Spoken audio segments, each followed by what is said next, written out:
Guys, naghahanap ba kayo ng 3-in-1 na salamin? Kagaya nito.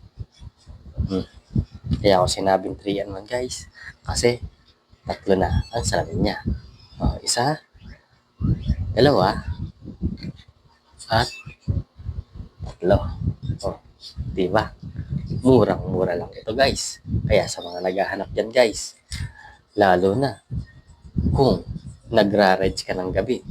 Ito guys, tamang-tama ito. Dahil isusuot mo lang kanto. Diba?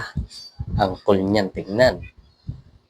Kaya kung mahilig kang mag-rides sa gabi, hindi ka agad tatablan yan ng malakas na ilaw. Kasi protektado yan guys. Ito, pang gabi guys. Ito naman, ang pang umaga. Ayan.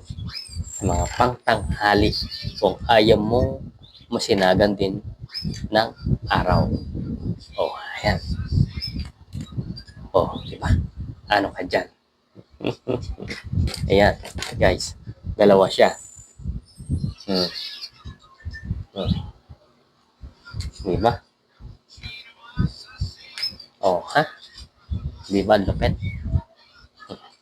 Guys, tama-tama ito kasi hindi siya kagad natatanggal. Gawa ng magnetic na tong magkabilang tagiliran. Isa rito, isa rito. Ito. Tapos meron pang sabitan. Kaya hindi kagad matatanggal. Ayan guys. Sa mga naghahanap ng gantong salamin, ayan guys. Nasa gilid lang. Check out muna.